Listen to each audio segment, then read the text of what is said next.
Do I have your permission? Do we have your permission to open up your Akashic records and go into them? Yes.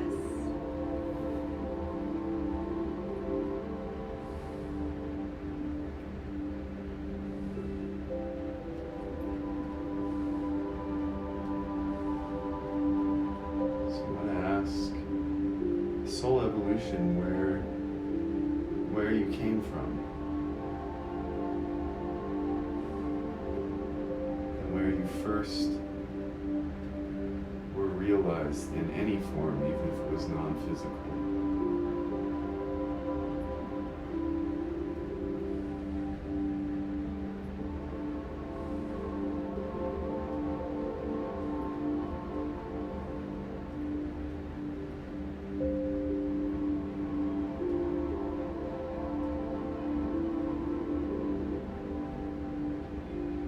Okay, so the first sort of, this is going to start to clarify and solidify.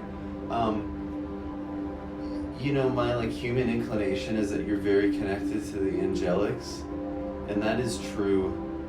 But what's coming through now is like, there's the different planes. Like there's the astral plane, there's the etheric plane, there's the angelic plane. So it's funny, like, I'm like, where does she come from? And like the answer is like, she comes from God, which is like, yeah,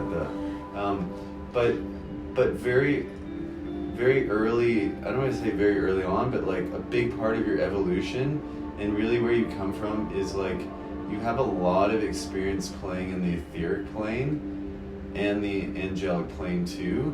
And so it's almost like you sort of like are able to bounce back and forth between the two. Like these two planes are sort of your home base.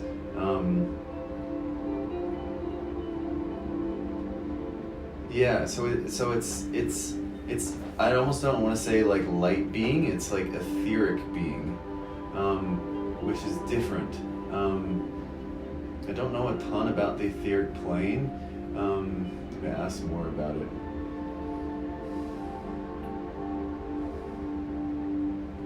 It feels actually very, very like connected to the elementals and the elements. Which would be like fairy energy, like manifest into like fairy energy, like mermaid energy, all that. But for you, it's less about actually coming into those forms, and it's like you're playing on the etheric plane.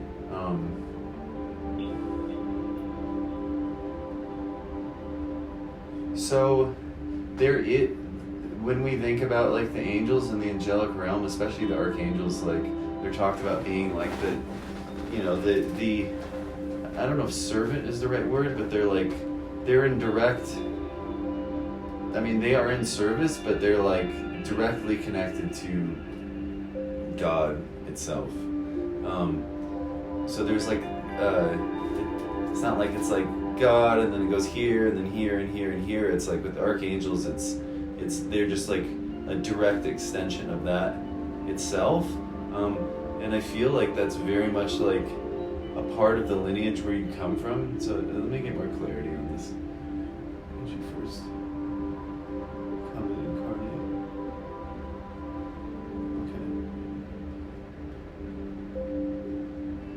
Okay. So the first place that you did incarnate or become sort of a being is the etheric plane.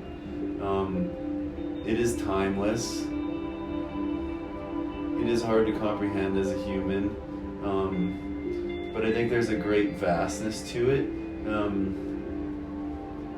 It also feels like it's in between the angelic and the astral. So it was like this place that you could go in between where you, how do I describe it? It's almost like you're like one link down from the archangels. So you're able to reach other beings and play in other ways that like the angels don't have access to.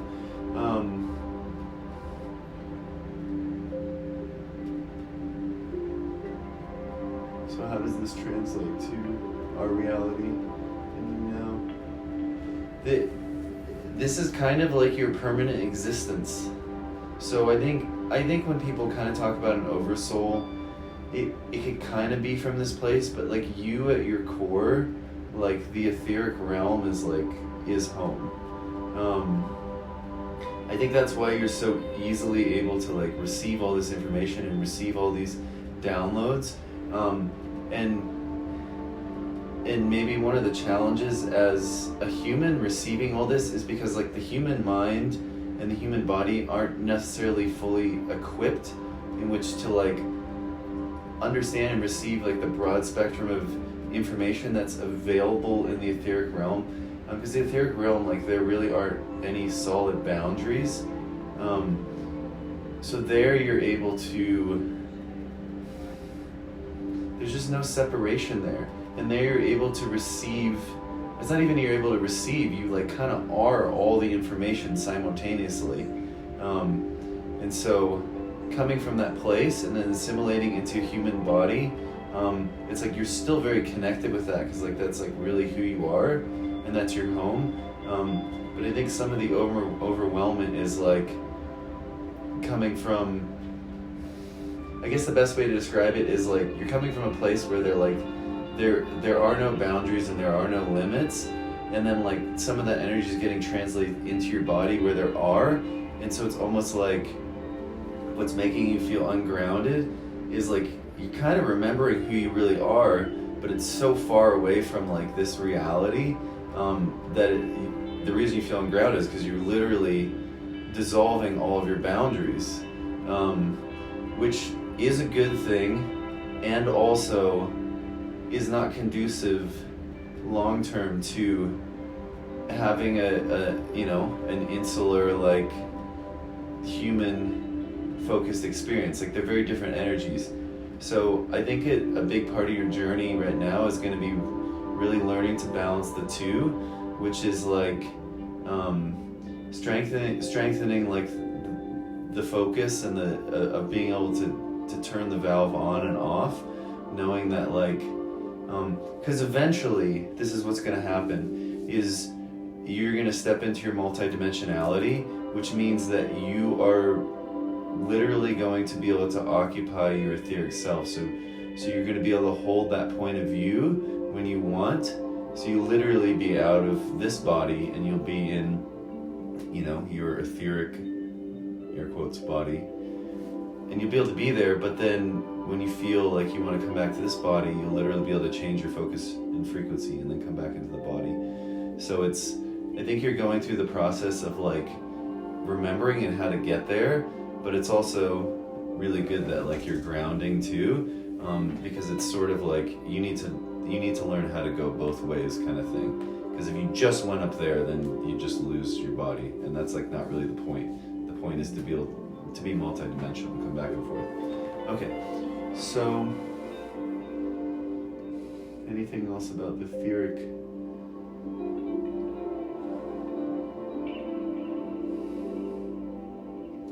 I just really want to emphasize it just like that feels like the most comfortable place for you.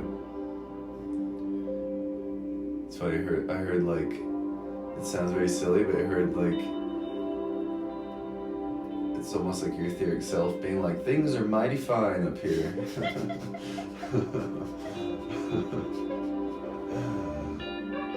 It's the vibe. It's the vibe for sure. Do you have any questions about it before we...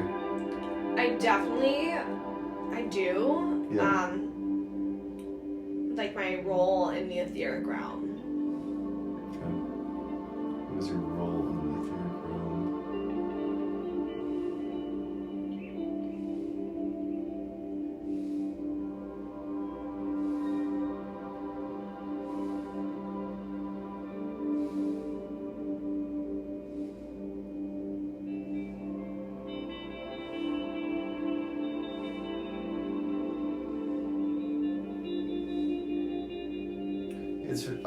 I did not expect this. It feels very like practical.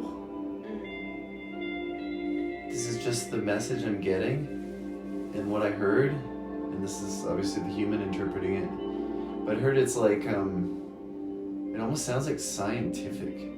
I heard like broad spectrum analysis. It's almost like you're assimilating and like computing all the data. It's like you're like a knowledge hound up there. Like you want to know everything. Is that, check out, is that kind of who you are? Yeah. Is it? Yeah, no, absolutely it does. That really resonates with the Virgo in me. Okay. Yeah. Because I'm like, okay. Wow, I was like, didn't expect that. Yeah. Yeah. Like almost like playing around with different energies, seeing how different frequencies like blend together. It is that, yeah. And I think that like the blending and the experimentation is a result, but like it feels like the main motivation is like to know. Like you want to know.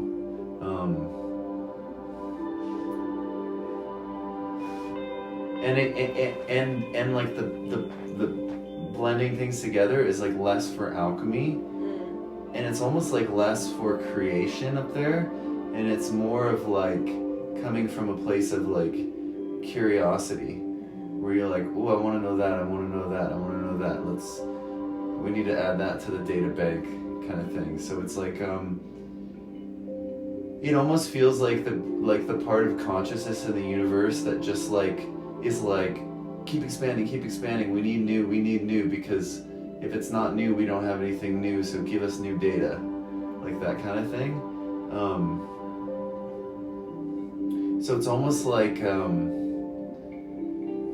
this is interesting, like you could be a part of the link that's literally like sending the signal out to all other parts of the universe and all other beings to be like, keep doing new things, keep moving, keep expanding. You really want to keep expanding, because if you don't keep expanding, like things are gonna get boring. Like,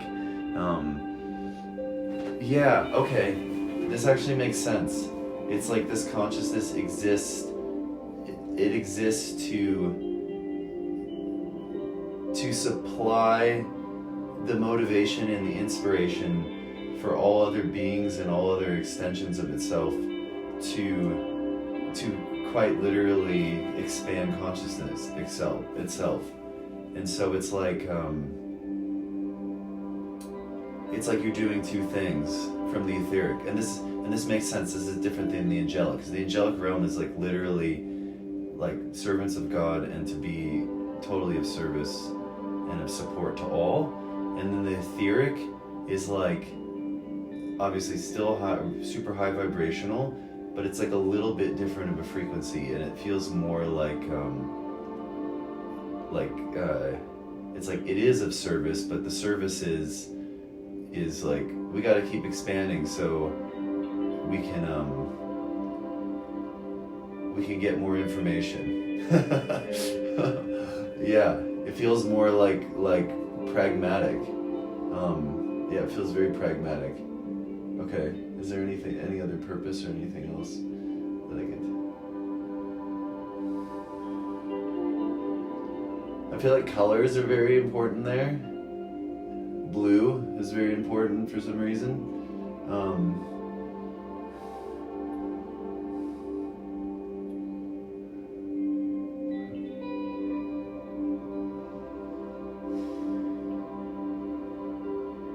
It's just literally like to crunch data. It's like, what the heck, man?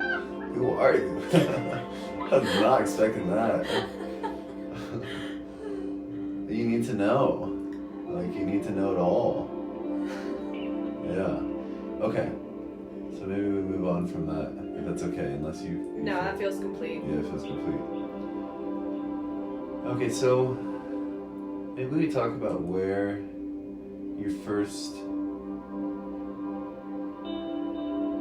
Or where your next incarnation is, and if it is physical. It is. So where is your first physical incarnation?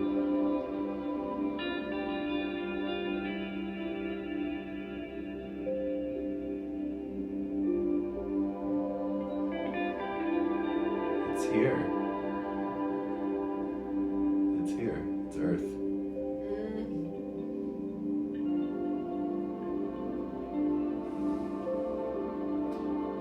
I get that, like, I had another reading like this where someone started on Earth and they have been other places, but like, it does make sense for me because like you feel super connected, but I don't really get like necessarily like starseed energy from you. I get that like there is connection there and there has been exploration there, but it feels more etheric, angelic, Earth first, and then from there you've like ventured out into other places. So where is your first incarnation, physical incarnation?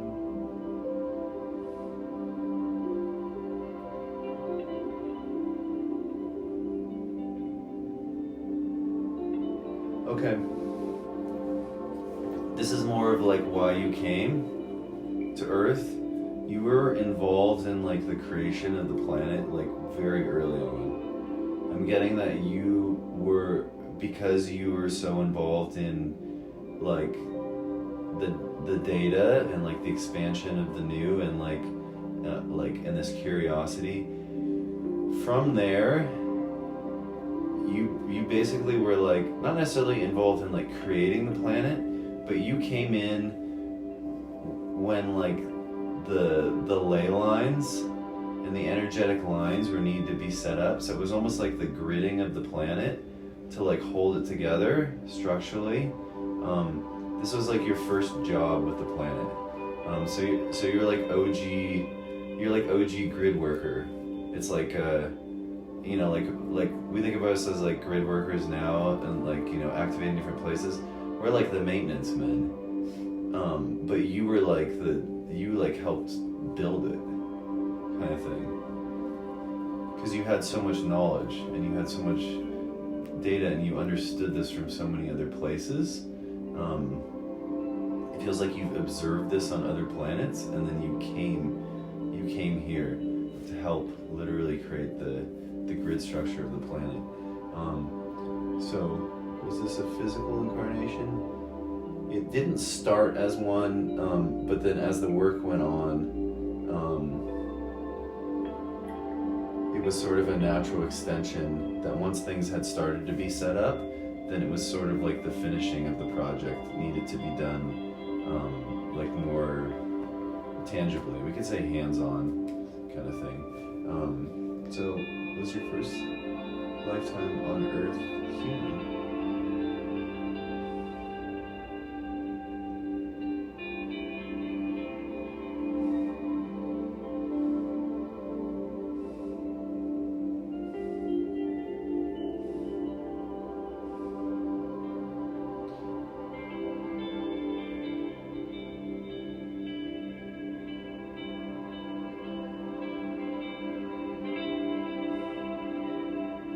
Oh, okay.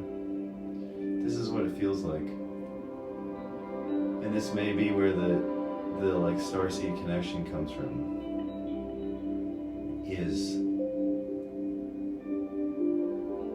It's almost, maybe I'm not getting like totally clear on this, but it doesn't feel like you came here just as a human. It's almost you came here to Earth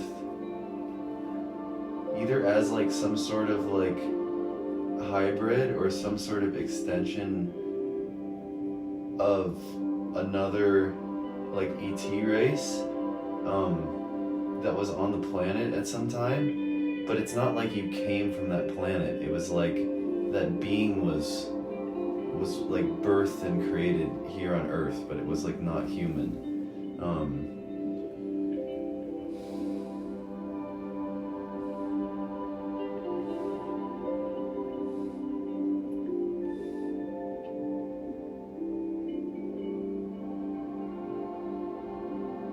It feels very much like a hybrid of like a lot of different things. And I think this was because, is this the creator beings? it's almost like you had to. I can't pinpoint it because the being doesn't have like a single signature. It's almost like when you came into physical, it needed to like hold all these different traits so that you could quite literally like glue the planet together energetically. Like it needed to have like angelic presence. It needed to have like ultra intelligence. It needed to be like mobile, you know, and like get around and like be physical too. It's weird. I don't understand, but the image I'm getting is like, it's not this, but like this is like the representation of is like, you know, like the duck-billed platypus. Yeah. That it's like a really like weird animal that's like really unique, but kind of looks like a bunch of things all mashed together. Yeah, it was like that was like your first physical incarnation. So I don't know what to call it. But it was like an angelic, hyper intelligent, grid working platypus. Oh, that's great. Does that make any sense, or am I just being crazy? It's like a coming together. And you know what? This kind of makes sense to me because you're coming from the etheric and you've assimilated so much data that like, how the fuck are you gonna like choose one thing and like be it's my thing, you know? It's like the logical next step is like, you're like, well, I want everything, so like just mash me together in one body with like everything kind of thing. I feel that now too. Yeah. So there's such a great variety to you, and like we all have different parts and different aspects, and I think some of our stories are a bit they feel like the hallway's a little tighter, you know, for what we've chosen. With you, it feels much wider, and I think that's why you maybe deal with some of the challenges of feeling like you're receiving too much, or it's like here and here and here and here, is like because you're a vibrational match to so many more possibilities and so many more options and so many more energies than most people are, you know? We can only receive what we are a match to, and so when we have a lot of possibilities in the sort of you just come from a place of like you kind of receiving it all. Okay, so this lifetime, will you say anything else about it? What was like incredibly productive? Like you got the job done. Did you work alone or with others? You worked with others for sure. I think that there was a lot of creativity involved too. It felt like coming from the etheric, it was more you were just kind of data crunching and like learning and expanding and again setting out that motivation for others to keep, you know, sending the information back. But it wasn't necessarily like stepping into the creative role. So I think that like that's where the motivation came to step out of just being in the etheric and start actually becoming stepping into some sovereignty as a being. Is like you wanted to experience like what it was like to create. So we're like taking like the whole way from being like, well, there just like are no walls, everything's infinite pretty much, to like, okay, now there's some structure a little bit, and I still have all these parts and I'm connected to all these things, but like I want to like know what it's like to make a decision. I want to know what it's like to make a decision. I want to know what it's like to like have a specific mission and be a part of it. Okay, anything else about this being in this lifetime?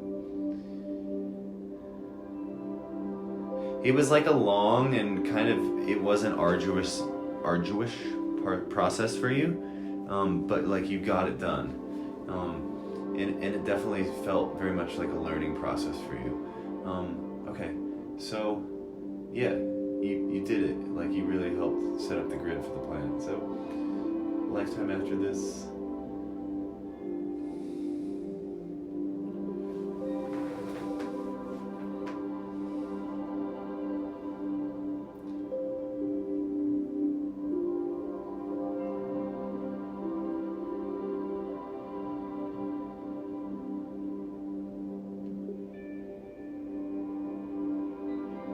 Oh, okay.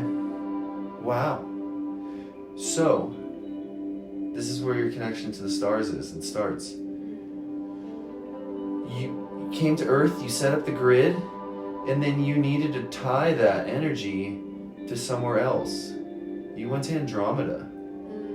This is so cool because most souls and beings start there, incarnate there, and come through Antares and come here to Earth.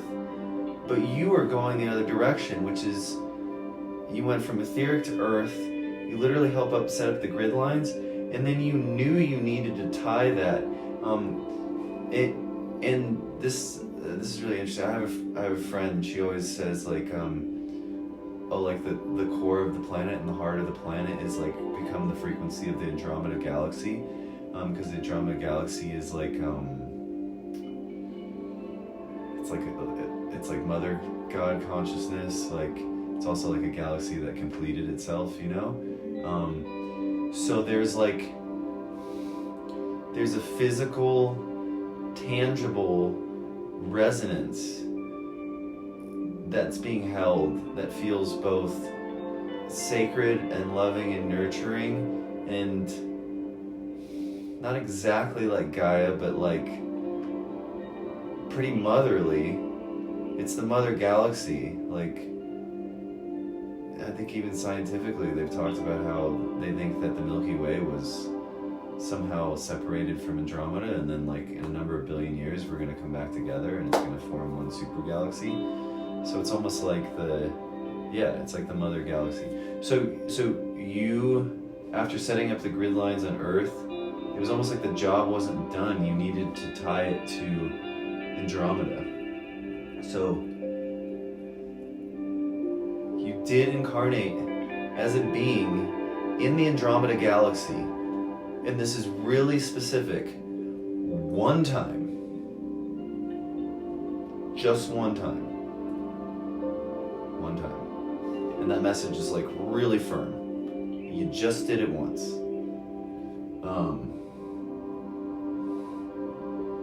It was also for learning. Type of being were you?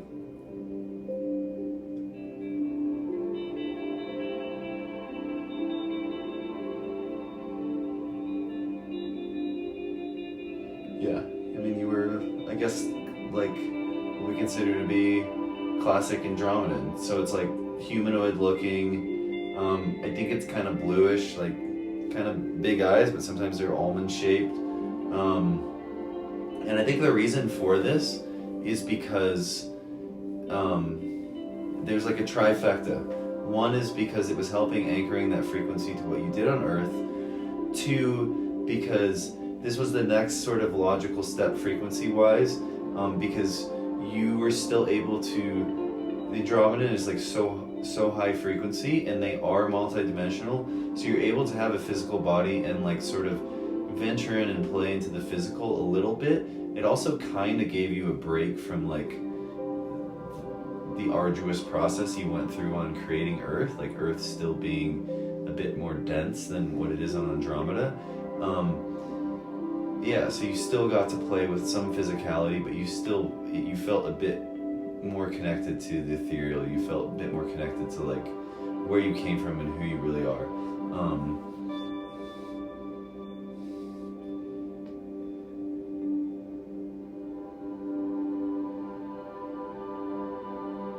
There was some traveling in this lifetime, but it was mostly spent in Andromeda. And it almost feels like you were like a sponge, like really like soaking that up for what you knew was to come.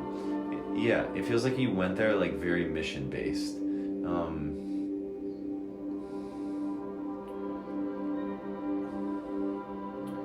Ask like what you did in that lifetime. I think that you didn't really have much of a job. Like, it was really like, I don't really think that's how it works there. There are some, they do build ships and all these things, but it was like, it's almost like you wanted it was kind of like not a resting life, but like a step back to what you knew before, which is you went there to learn. Like, that's like your sweet spot, is like, I think whenever you like get like burn out, or like on a mission, or you're like trying to do too much, or you're like completing something and you're like, oh, okay, I did it, but that was hard. Actually, like, your rest is like to just like go back and be like, I'm just gonna learn. There's something that's like really softening about that, because like you can't and wouldn't, and you don't want to stop the expansion, but it's like from that surrendered place of like curiosity and being like, I'm just receiving new information, that's like actually kind of rest free, which I think is kind of relative to what's going on right now. Yeah. So,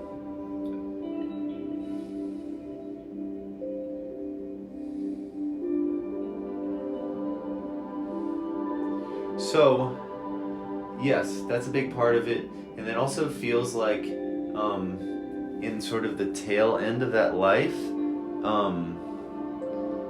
there's some association. Yes, it is you, I'm hearing. That there started to become an interest in like being a contact specialist. So probably the most famous contact specialist we know is Bashar. There are many others, but this is very in alignment with that curiosity and that wanting to learn.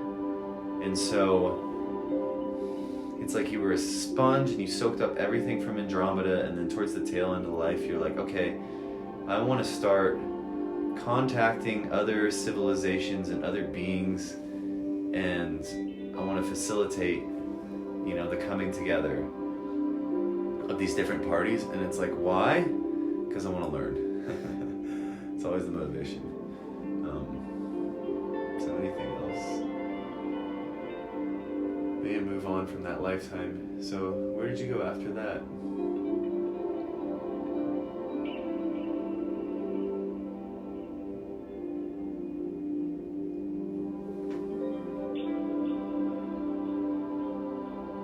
So you came back to Milky Way from there, and you came through Arcturus portal, which has been pretty rare. I've getting a lot of Antares people. So the Arcturus is the more masculine energy. It's the Father God of consciousness. So where did you go through there? I get that you weren't really Arcturian. You didn't really like become an Arcturian. But you passed through there, and sort of like on a soul level, they worked with you, and they helped bring you back to Milky Way.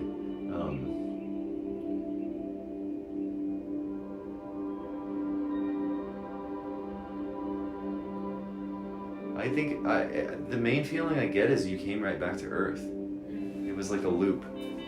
So you went through Arcturus. So what was your next lifetime on Earth?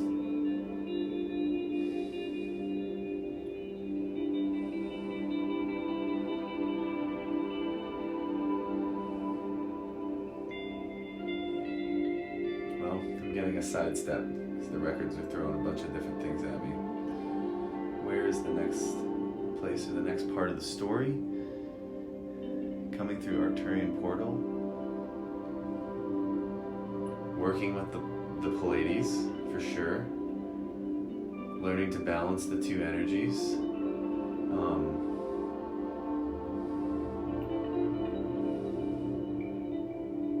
So it's like, did you incarnate as Pleiadian? Not really. It's almost like you got past. So like the Arcturians help you come back through. And then you got past the Pleiades, but this is like before you incarnated. This is almost on sort of like an energetic or like soul level. And then the Pleiades helped usher you back to Earth. So it was like you needed that initial like push to like get you here, but to take you all the way, you almost needed like it to just be a bit softer. So that feels like very balanced. So what is very clear is like the Arcturian sort of got you into the Milky Way, but the Pleiades like really got you back to Earth. The Pleiadians.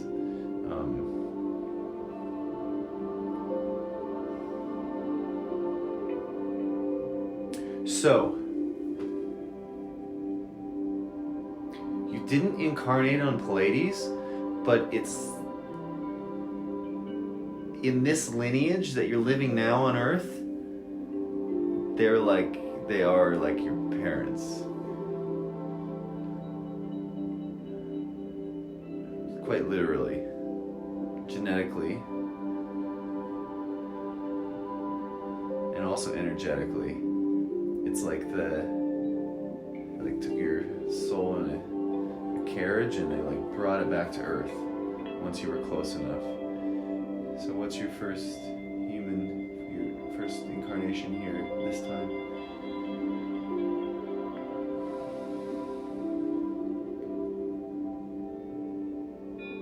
It's still before Atlantis. So I think I'm gonna ask how many Earth lifetimes you've had. Yeah, I mean, we're not gonna get through them all. It's like several hundred at least. Like you had a lot. Like a lot. So can I ask like pre-Atlantis for sure? Mayan, not so much. Lemurian, definitely.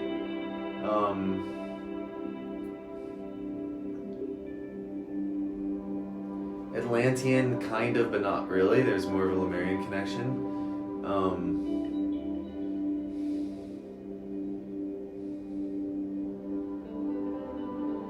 Egypt for sure.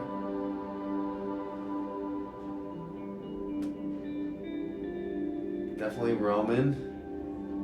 Like Roman Catholic.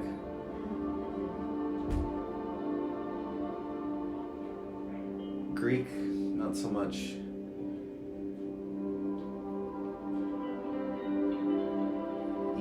East Asian and early on, but like not a lot. There's a little bit.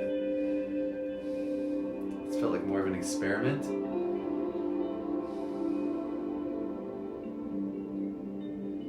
It's almost like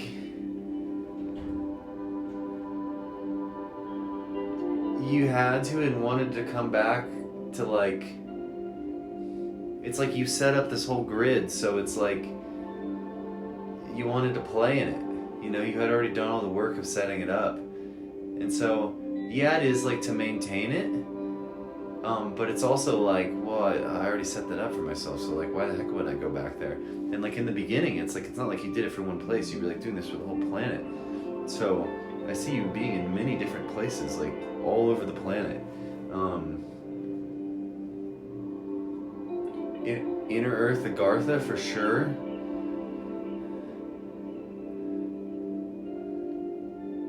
And there's sort of an oscillation between a physicality. It's like you go physical, and then you take a break, and then you go almost like you don't from Earth. You're not necessarily going full etheric, but you go more like light being at this point, like kind of light being, like elemental, and that kind of gives you like a rest. And then when you get a little bit of rest, then you go physical again. You kind of do this oscillating pattern between the two. So. That's a lot. Do you want me to go in a specific direction with this?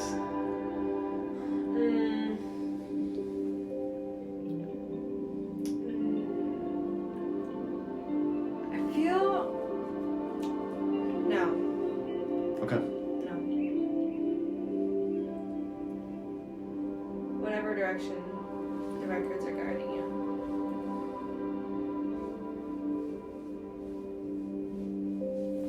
I just keep seeing the grid, and it's like the most important thing for you. Almost like see the planet and the grid, and then like the little figures that are all you at all the different points, like all around it. And so it doesn't necessarily mean like in this lifetime you need to go to all of them. That's not really the message at all. it's like in this lifetime, wherever you're guided to is like you need to be at that point kind of thing.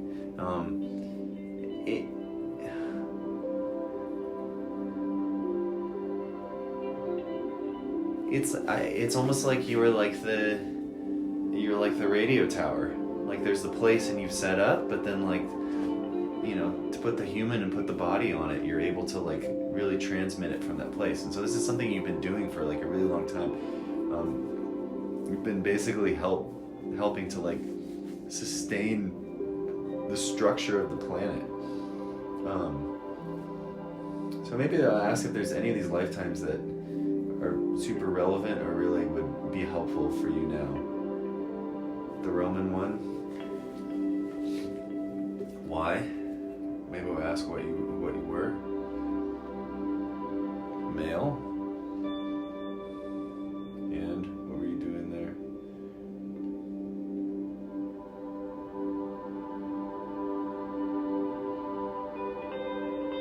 It's interesting. You were like, I just hear there's like a, you know, like a caste system of hierarchy, of course, but it's not like you were at the bottom or the top. It was like somewhere in the middle.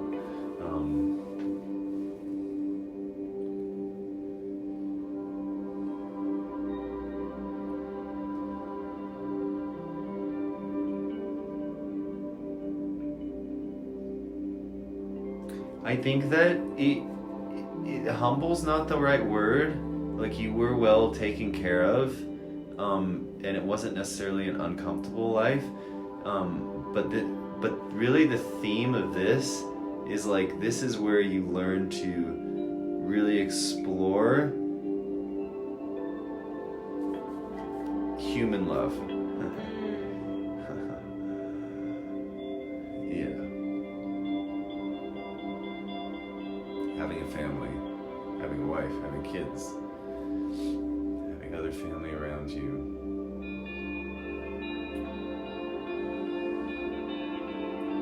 So, I think this is incredibly important and relative because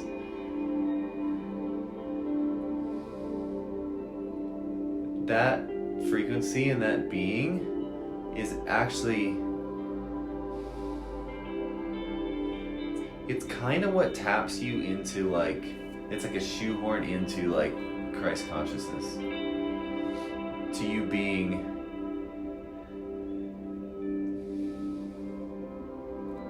to you being it, to you being a connection between, the grid you set up here on the planet and the tether that it is to Andromeda. You know, it's like maybe I said this before, like the first time we hung out, it's the cross, you know, it's the meeting of the Mother God consciousness and the Father God consciousness, and you're meeting in the middle in the heart center. And so there's something about translation of that into physicality that's like super activating of this for you. So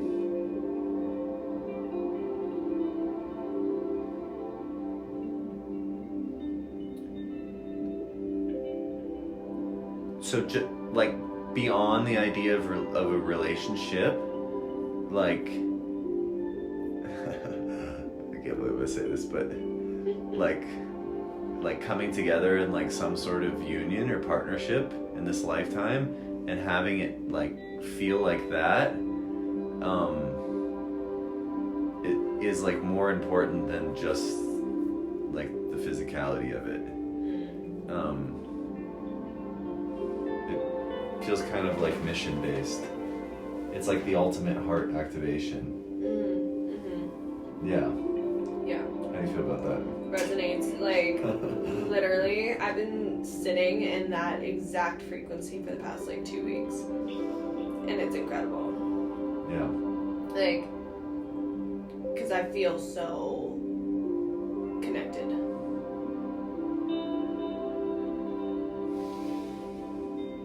It's super heart-centered. It's super open.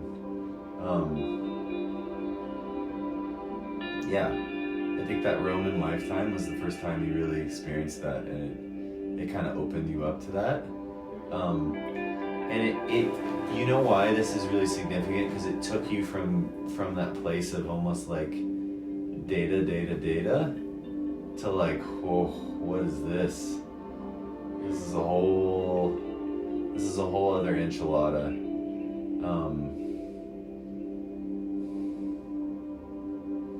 It's almost like if I boil it down to like two aspects of you that are really satisfying, it's like the receiving, and then it's like the giving. And so I almost think this is how the balance of the two is like how you really, bring the Earth frequency and the Andromeda frequency, or we could say the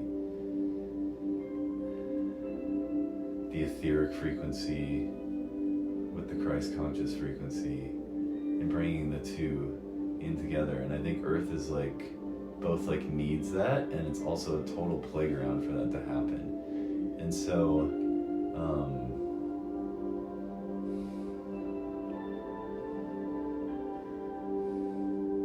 I also want to say like when you are receiving downloads, like let them come in and like receive the information, and then like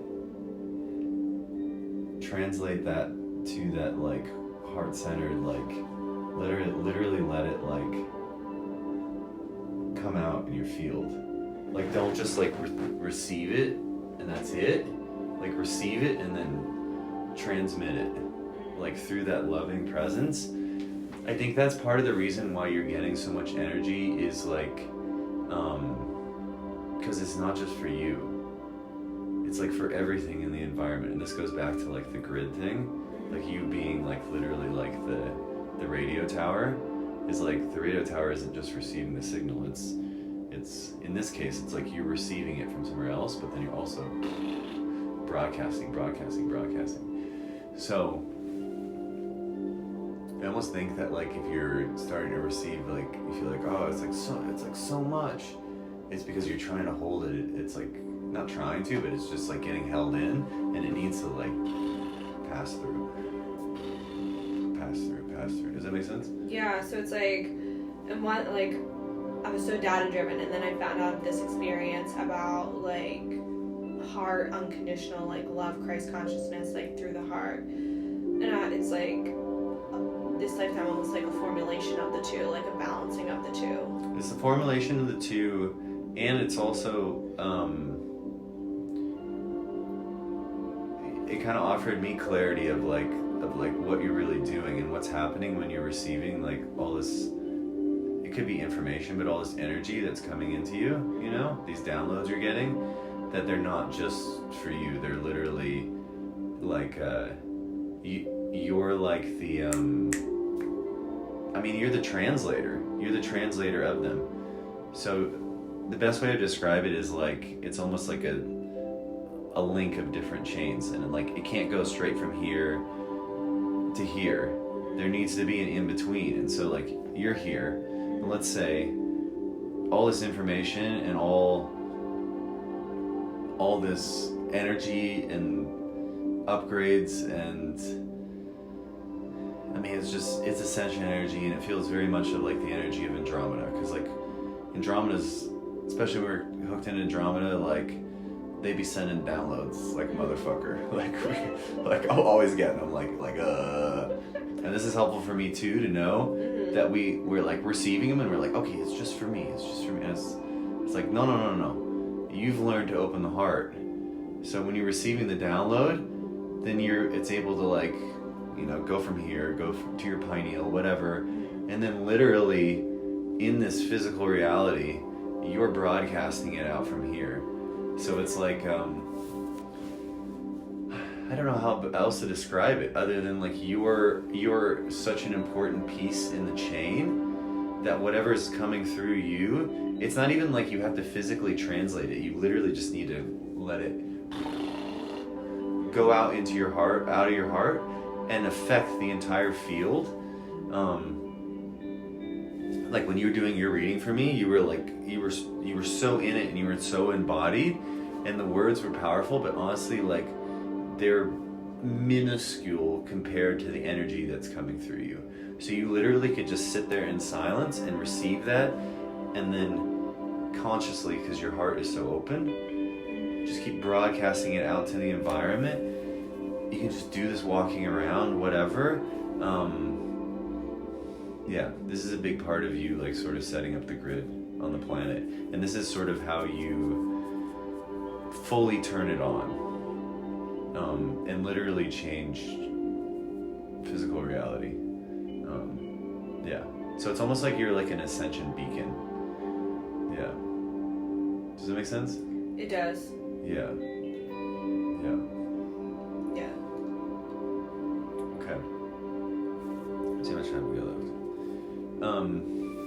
So anything you want to go into, or you want me to just?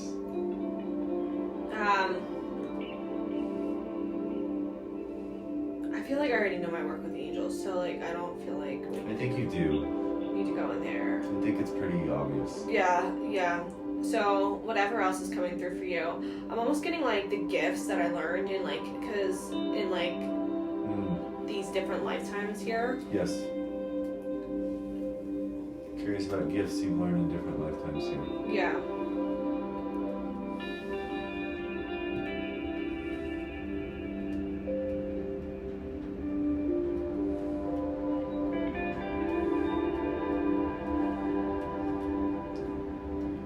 Sound for sure. Definitely working with sound. Again, that's the Andromedan thing, sound and frequency.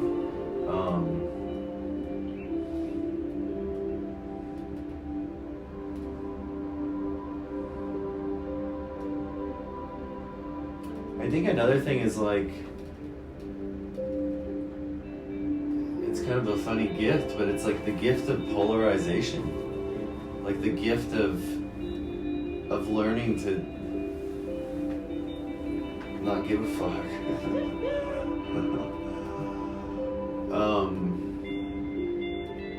That feels like kind of like a little bit of that like Arcturian push.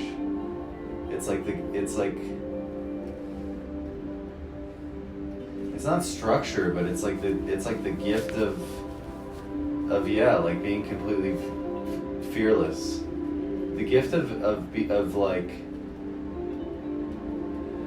being able to like push things forward. Maybe there's something specific.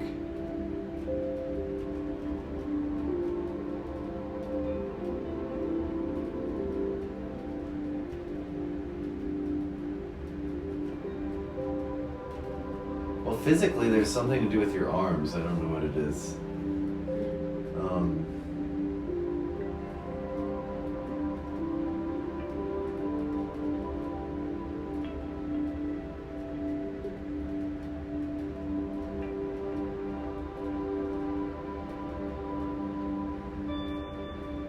It keeps coming back to that same thing, which is like you're just a transmitter. Maybe there's other physical gifts, more pragmatic.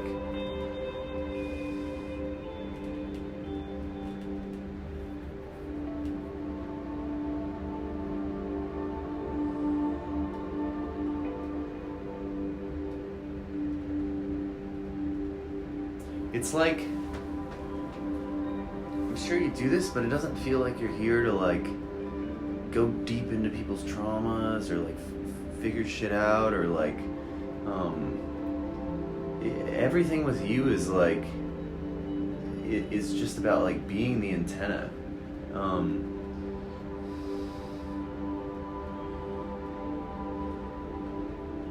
Maybe there's one more lifetime I can ask about that's super relevant that will help me decipher this.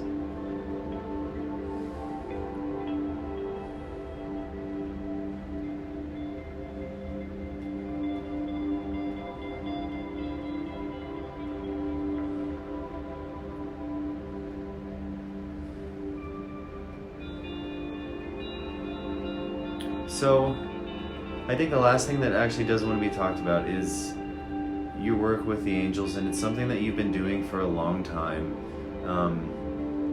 You've done for many lifetimes. There's definitely a connection to Mary for sure.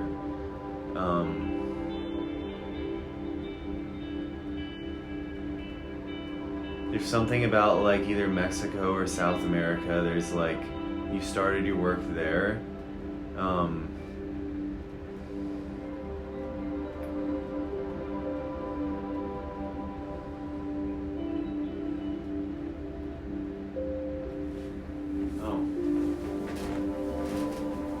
This is your other gift.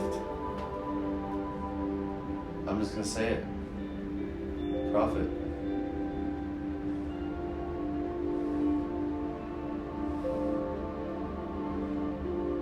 That's your gift. And that's really like a big part of your connection to the angels and to Mary and to Christ. Is to be a prophet.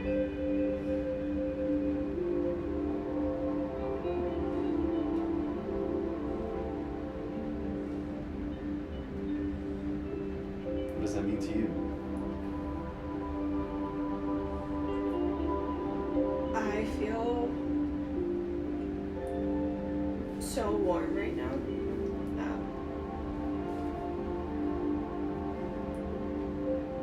It means a lot to me. I know.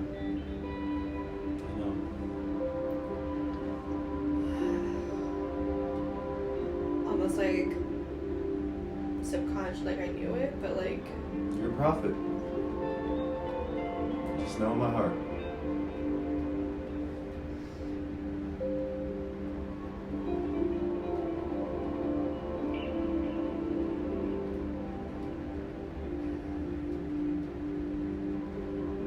Just gonna silently shed tears over here.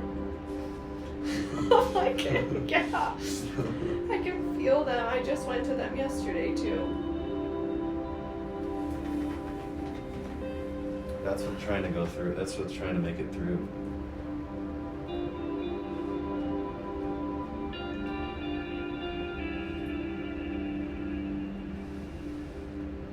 That's your heart's home base.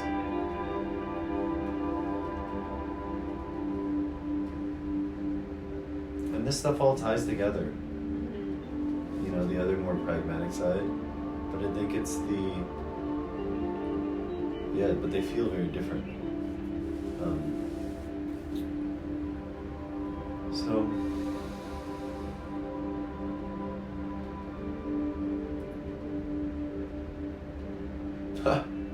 That's a pretty good gift. I don't know how to say anything else. Yeah.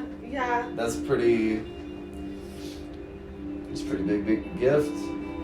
So, maybe I ask if my timer just went off, but I ask if there's any last things that want to come through and to wrap up. And I'll close the record so we can sort of talk as humans after.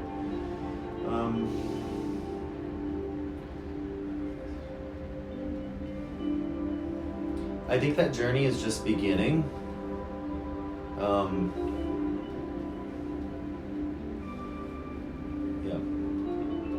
Let this be a milestone of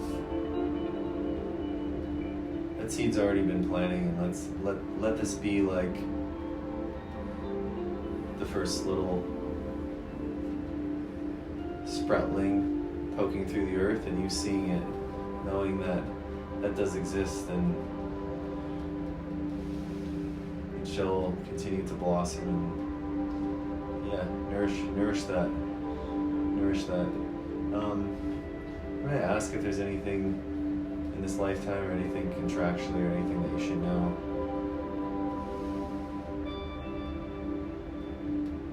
One more thing. What is it?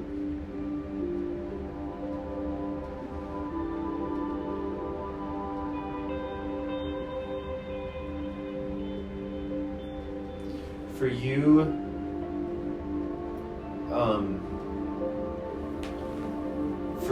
kind of the theme is like the path has already been laid out for you.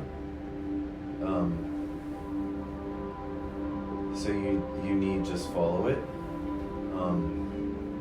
Some others, it's interesting because you come from a place of so much data and so much openness, and so I think in this lifetime, it's actually like surrendering to the fact that like the hallway is set up. Like you really have set up a hallway, and you really have already kind of set up a trajectory for yourself in this lifetime, and that's very different than where you come from. And I think that this connection and your connection to the angels and Mary and Christ and all that, and this idea of yes being a prophet is well, if you're going to pick a theme, that's a pretty great theme.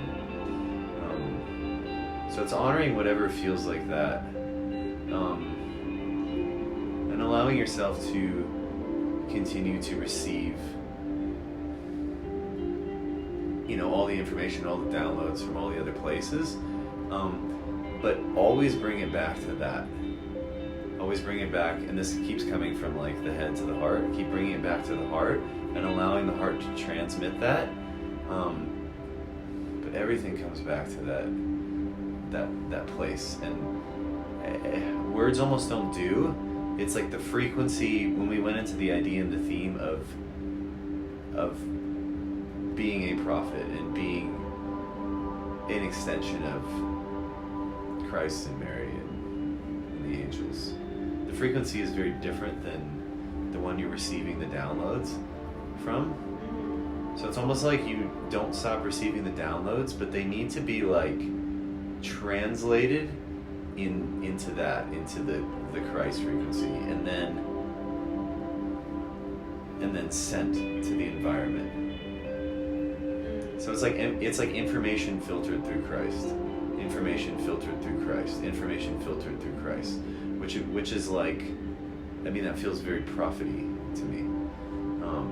So it's finding a way to, allow that information to come in, but almost for it to be like rearranged and reorganized and reharmonized inside your heart and then broadcast, if that makes sense. So, unless you have one more question, I'm gonna close the records. No, we're good. Okay, so I'm closing the records.